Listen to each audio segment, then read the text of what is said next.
আইলো আইলো আইলো রে রঙে ভরা বৈশাখ আবার আইলো রে। নতুন বছরে কিন্তু সবারই একটু অন্যরকম মনে অনুভূতি চলে আসে, সেহেতু সবার মনে কিন্তু একটু রং দোলা দেয়, তাই না? Hello everyone, another my new blog. আসসালামু আলাইকুম, আমি তাজমিন জুমু। সবাই কেমন আছেন? আলহামদুলিল্লাহ আমি অনেক ভালো আছি। যেহেতু সবাইকে কিন্তু শুভ নববর্ষের শুভেচ্ছা। যেহেতু পয়লা বৈশাখ এসেছে, আর সবার একটু পান্তা ইলিশ না করলেই হয় না। এটা বাঙালির একদম মানে কি বলবো, অন্যতম একটা দিন। এরা একটু পান্তা ইলিশ করতেই পছন্দ করে। এটা বাংলাদেশ বলতে না, সব জায়গাতেই পয়লা বৈশাখটা অনেক সুন্দরভাবে উদযাপন করে থাকে। সেহেতু আমরা না করলে একদমই চলে না। কিন্তু ইলিশ মাছের এত দাম, সোনার মতো দাম, যা কি বলবো, অনেকের কেনা এটা আসলে সম্ভব হয় না। আমার মতে একটু দাম কমানো কিন্তু উচিত। সবারই কিন্তু খেতে ইচ্ছে করে, যেহেতু মাছের রাজা ইলিশ, সেহেতু সবাই তো একটু খাবে, তাই না বলেন? তাই বলবো মাছের দামটা একটু রিজনেবল করলে খুব ভালো হয়। যাই হোক, কথায় চলে আসি। তো আজকে সকাল সকাল উঠে কিন্তু মাছগুলো এখন ফ্রাই করে নেব। আর ভাতগুলো রাতে রান্না করে তারপর পানি দিয়ে দিয়েছি, যেহেতু পান্তা ইলিশ খাবে সকাল সকাল উঠে। সেহেতু সব কিছুই রেডি করে রেখেছি, শুধু ফ্রাই করার জন্য সকালটা রেখে দিয়েছিলাম। যেই কথা সেই কাজ, উঠেই কিন্তু কাজে লেগে পড়েছি। আর এখন মাছগুলো ফ্রাই করে নিব। কার কার বাসায় এরকম করেছেন অবশ্যই কিন্তু জানাবেন। আজকে কে কী করতে চান অবশ্যই জানাবেন।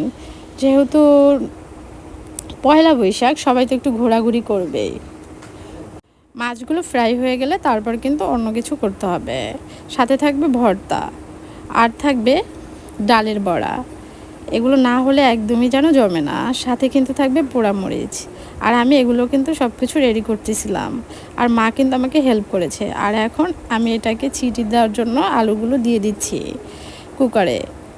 তো এক পাশে মাছ ভেজতেছি, আর এক পাশে কিন্তু আলু সিদ্ধর জন্য কিন্তু দিয়ে দিয়েছি। তো মাছগুলো ভাজা হয়ে গেছে, এখন কিন্তু মাছগুলো তুলে নিচ্ছি। একটু বেশি ভেজেছি, কারণ যেহেতু শুধু মাছগুলো ভাজবো, এজন্য। পাশে এখন কিন্তু মরিচগুলো দিয়ে দিলাম।